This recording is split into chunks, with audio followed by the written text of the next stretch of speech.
ARDA in Orlando, Stephanie Madsen, who's Senior Vice President of State Affairs for ARDA.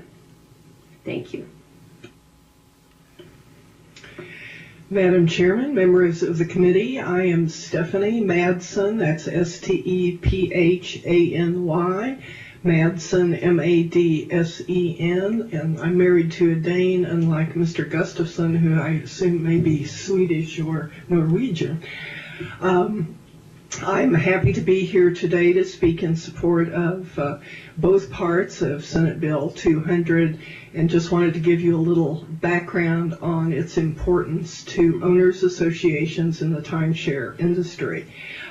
Senator Schneider spoke very highly of the size of the industry in the state of Nevada. It is one of the top 5 states for the timeshare industry, and until the unfortunate events of 2008 and following, it probably was going to give Florida a serious run for its money. Florida is number 1.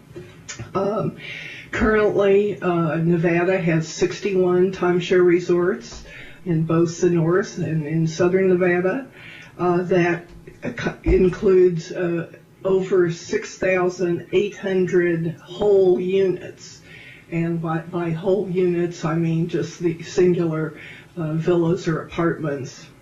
For condominiums, when those are divided up into timeshare interests, we're talking about more than 350,000 individual timeshare interests owned by people not only throughout Nevada, throughout the United States, and throughout the world, given Nevada's high demand by timeshare owners and vacationers. It is a very, very popular destination. What happens with regard to particularly the costs of foreclosure, and in this I'm addressing timeshare assessment lien foreclosures especially.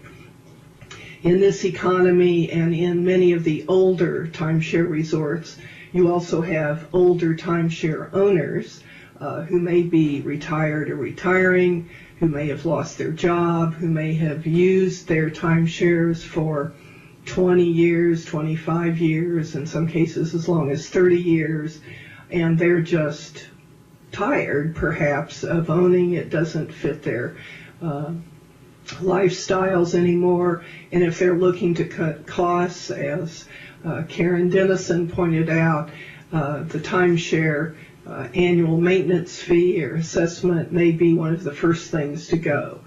We see with some timeshare owners, they simply walk away from their ownership, especially when they have owned for a very long time. And this can often end up in a spiral where the timeshare association accumulates bad debt. In some of older timeshare associations, I have seen the accumulation of bad debt for unpaid assessments over a period of, say, 5 years, where the bad debt may be nearly equal to half of the annual budget for that association. So the impact on the paying owners can be very high. The costs of foreclosure in many instances are high.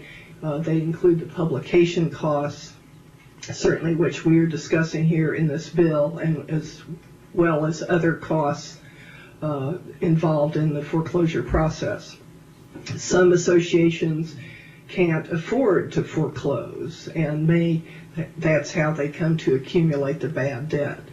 So from the standpoint of the owners and the owners associations, it is extremely important to reduce every possible cost so that that association can then go out and seek new paying owners to support the viability of the resort for the happy and paying owners.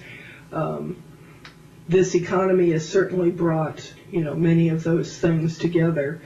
As Karen also mentioned, we have as part of ARDA ROC, which is the Resort Owners Coalition.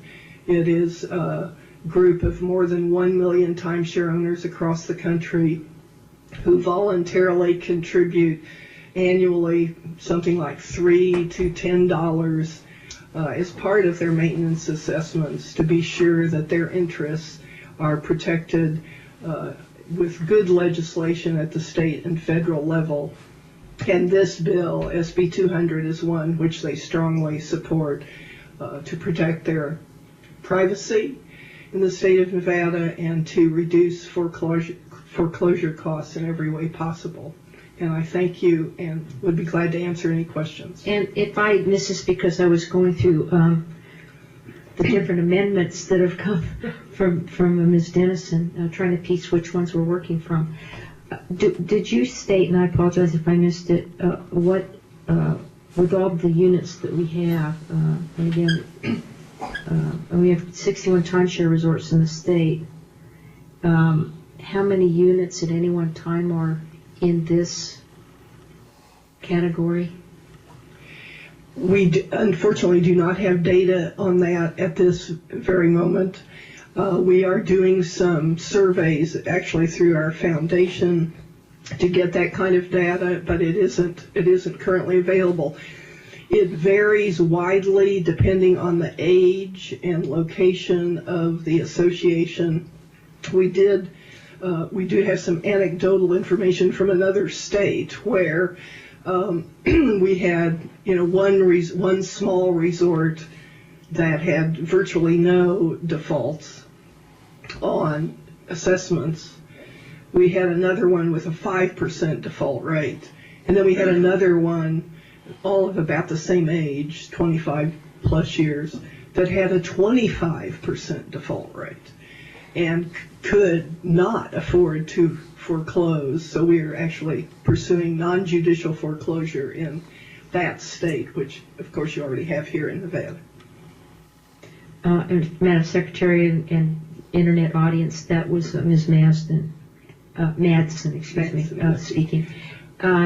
It would help us to get a sense, because we've heard it's big, to get some sense if there's a way to determine that. Would the real estate division have any information on that? No? None? To get our arms around how big this is, I mean, does it parallel what's going on in the home ownership community? So we have a sense of how big this is. That would help. Karen, if you could find or help us with that, that would be great in Nevada. Madam Chair, Karen Dennison, we can try to do so. It's going to be difficult to gather the information, but I think we may have, there's 2 title companies that I know that conduct a lot of the foreclosures. We can get some information. It won't be complete. I mean, a snapshot would help. But I think just logically speaking, a person who is facing foreclosure on their home and foreclosure on a timeshare would necessarily keep their home first and let the timeshare go. That doesn't mean to say every homeowner who's being foreclosed on owns a timeshare, but well, and they may be in another state, so I don't know that's true. Because that's the nature of timeshare, that people come from somewhere else. A snapshot would help to give us a sense of the gravity of what you're presenting to the committee today.